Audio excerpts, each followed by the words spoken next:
A minha intenção, presidente, nessa intervenção é dividir a minha fala em dois momentos.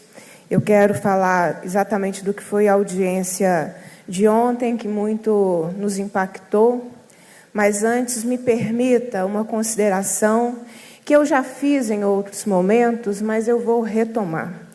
Eu recebi um vídeo que continha um recado de uma fala feita na Câmara dos Deputados, que não é correto. Quando eu subo a essa tribuna, ou quando eu peço a partes, eu não saio discutindo a profissão dos outros. Eu não saio desqualificando ou desmoralizando a profissão do outro.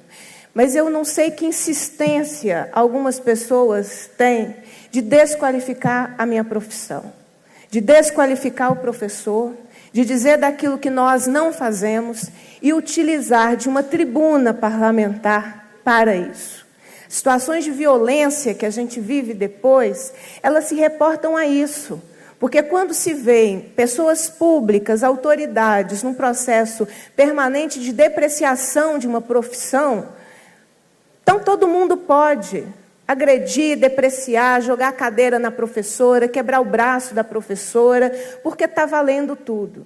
Então, eu quero mandar um recado, porque o recado veio de Brasília e eu estou devolvendo o recado para o deputado federal, que numa fala completamente de quem não sabe a realidade da educação, deputado federal é de Minas. Ele devia estar preocupado com o salário parcelado da professora, com o 13º de 2018, que ela ainda não recebeu, da professora que não tem piso salarial, ou devia estar preocupado com as quase 10 mil demissões da escola de tempo integral que estão sendo promovidas nesse exato momento. Devia ter preocupado com os índices de adoecimento da categoria, ou dos índices de violência que a categoria sofre, que são de quase 50% por pesquisas feitas pelo DIAESE. Essa é a realidade com as quais nós deveríamos nos preocupar, com a quantidade de alunos dentro de uma sala de aula, mas não se preocupa com a realidade concreta, com a vida concreta das pessoas, deveria se preocupar com o IPSENG, porque a cada 5 minutos todos os parlamentares recebem a notícia de um IPSENG,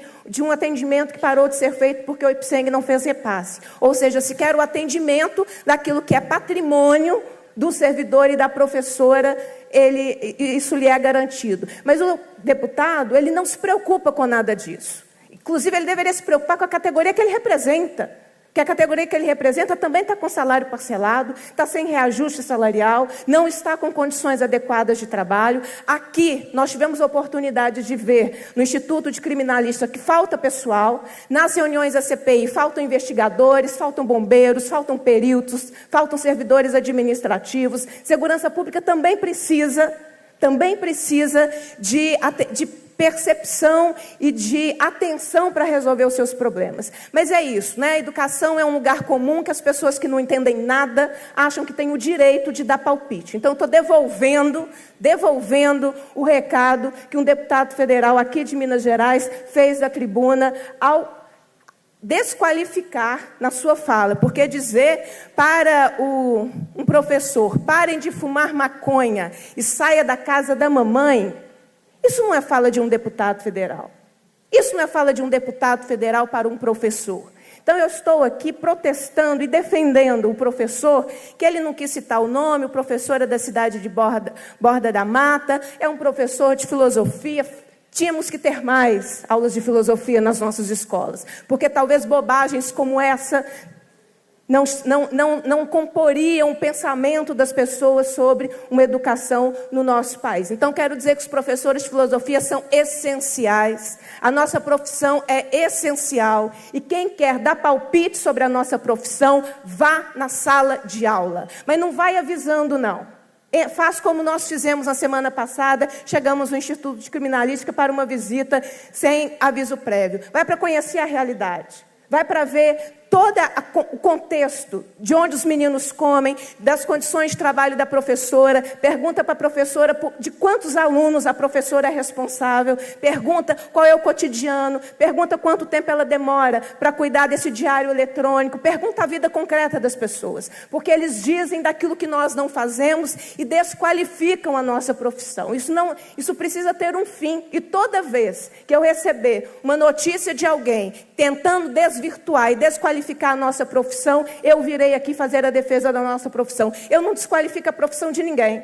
Eu respeito a profissão. Aliás, até para que todas as profissões existam, nós somos essenciais. Sem nós não tem delegado, não tem assistente social, sem nós não tem sargento, sem a gente não tem governador, sem a gente não tem nada. Então é preciso que as pessoas compreendam isso. Se alguém está preocupado com a educação e está lá no Congresso Nacional, vai discutir a revogação da Emenda Constitucional 95, que congelou os investimentos por 20 anos e impede investimentos estruturais. Vai discutir as condições das nossas escolas estaduais, que a maioria não tem quadra de esporte, que a maioria não tem laboratório, que a maioria não tem cozinha. A maioria não tem. Eu fui numa escola em que a cozinha, Guilherme, era numa sala de aula desativada. Uma sala de aula desativada adaptada para ser cozinha, que os meninos comiam pelos corredores, pelos cantos, porque não tinha um refeitório adequado. Então, está preocupado com a educação, conheça a realidade e não vem falar bobagem. Porque tentar essa desqualificação permanente da nossa profissão, ela é absurda. Então, quero fazer esse registro em relação ao que me chegou, e toda vez que alguém em Brasília atacar a nossa profissão, vai ter recado aqui pela Assembleia Legislativa também. Quero, por fim, presidente, até a Mafalda entrou na conversa. A Mafalda, que é um símbolo de mais de 50 anos, de quadrinhos, usou a Mafalda para desqualificar a educação, porque a Mafalda estaria numa prova. Nem a Mafalda mais a gente respeita, a Mafalda. A que ponto que a gente chega para desqualificar uma profissão? Recado dado para o deputado federal que fez o que fez lá em Brasília.